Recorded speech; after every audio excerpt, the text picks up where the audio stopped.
It's a great honor for me to come share with you all my experiences and get a fair understanding of about why and what makes you really do this and come here, spend some bucks and take out time from your schedules. Briefly about me, my entire career spans across close to 11 years, of which the first 5 years have been with global hospitality giants like Accor, Marriott's and Hyatt. In fact, I was just telling Jayashree that I've worked in this hotel as well some years back. Post which I moved into Hutchison 3 Global Services Private Limited, which is my current organization as well. I started from operations, and within a 9 months time frame, I moved into process excellence, and it's been close to a 4-year stint with process excellence, where as of now my current designation is a manager improvements and projects. What I primarily do is not only do I look into process excellence kind of initiatives, and that spans across Six Sigma, Lean, Kaizen, but also typically manage transitions between UK and India, and do quite a few systems, automation related projects, because with that you can really show a breakthrough improvement. So that's pretty much me. Once I moved into Hutchison, I got in touch with one of the pioneers of Six Sigma. He was a general manager of the process excellence team then, and I started doing some green belt projects with him, being in operations, and that's how I got the opportunity to move in.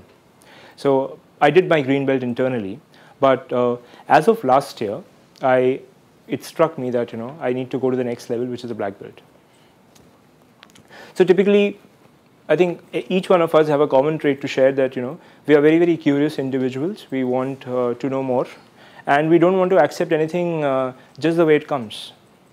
So I had a very similar thing in my mind, and I had loads of institutions in front of me who were offering Six Sigma in various forms and shapes, and it was very difficult for me to take a call as to which one do I really go for in order to have the maximum benefit. So while that dilemma was in my mind, I decided that what as a customer would I expect, be it any establishment. So as a customer, I expect something that needs to be perfect, something that needs to be cost effective, and something that needs to be having the least cycle time for me to get the product. So somehow all these three were being met with BSS.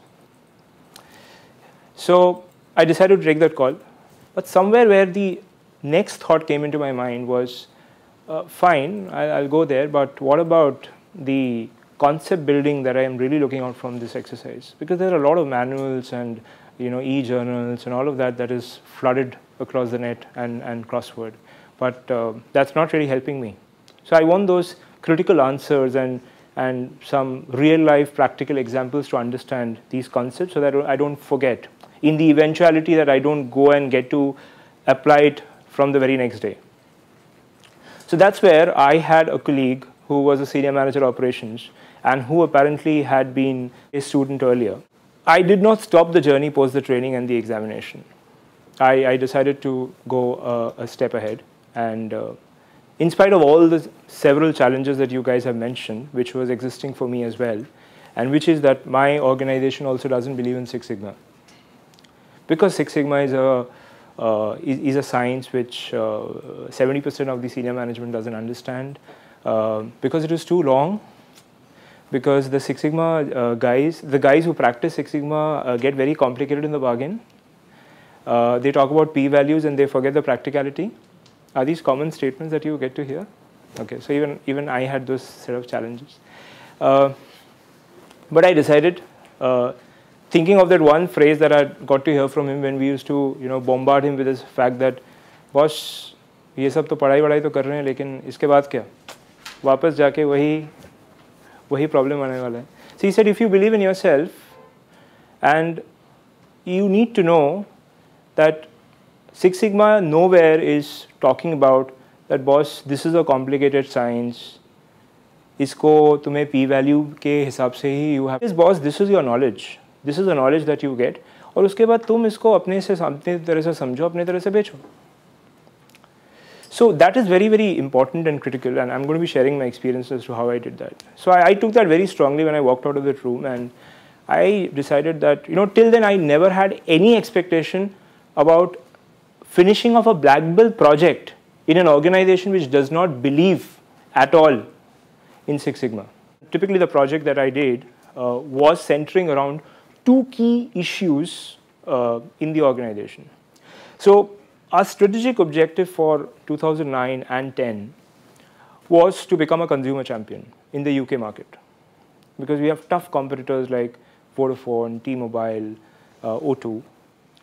And what were the key issues that we had, where our bottom performing advisors, which was close to 20-25%, were getting the scores really, really down. As a result of which, not only was our internal metric affected, but there was a lot of in-life churn that was getting created, which means I have a lot of customers moving out of my network, and they are going into other competitors. That was one. The other huge challenge that we had from a revenue optimization perspective is all these set of people we have been investing in terms of a training cost, hiring cost, production cost, and then they are bottom performing. So I have all these involuntary attritions where I ask them to leave. By the time I get some fresh blood of people, they again take 7-8 months for a learning curve. So rather than able to fix the situation of high resolution, I've never been able to meet it, because it's becoming like a rat and a mice story. Sorry, not a rat and a mice story. It's like becoming a mice and a cat story maybe. So what to do then? So with this premise, we started off this project, and post, define, measure.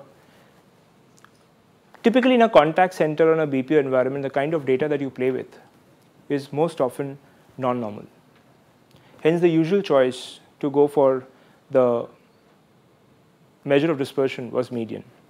Now that I got a median to work upon, I made my objective statement that I'll pick up this 20% of the population of the organization. I will move up to the flow median within 3 months from the day of identification. Now, you might ask me, boss, 3 महीने तो हम भी बोलते हैं, लेकिन अपना VP मानता ही नहीं है. So I told them logically. I said, boss, you have been in schools and you have been in colleges. If I want to make the bottom performer come up to the median, I cannot expect that in a week. If you want to really do that investment on him and not ask him to leave, then give him some time to again restart his journey. So I'm talking English, I'm talking logic. I'm not telling him because मुझे Six Sigma project है तो improve में तो 3 महीने लग ही जाएंगे. I'm not talking that language. So I told him what we'll do is, हम 3 महीने बाद उनको measure नहीं करेंगे whether they have improved or not improved. We'll set up progressive toll gates, and we can possibly split it in the ratio of 20, 30, 50. And if we see in the very first month that at least 90% of what we had expected the project is not showing me the gains, then we'll change tracks. And we'll build up some more plans and we'll try to do that. But at least let's pilot. Let's see whether it works. Things worked for me, and we saw improvements. In fact, we saw 35% increase in resolution. So I'm obviously not boring you with things like, when I realized it was a median, I did a non-parametric test, and of which I got the p-value this, and I did some run charts to figure out. So obviously all of you guys are technically sound on that p. With this project that I was typically talking about, we did a lot of employee surveys to understand whether this improvement has been felt and gauged in the right way by the target audience. And only then will we call it really a successful. Because if you want to make a person perform over a long, sustainable time, then it has to be a mindset change.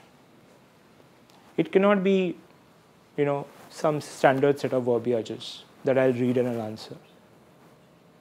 In a typically telecom kind of an environment, solutions or call drivers are only going to be getting more and more complex, because there are so many new dynamic changes that we're implementing.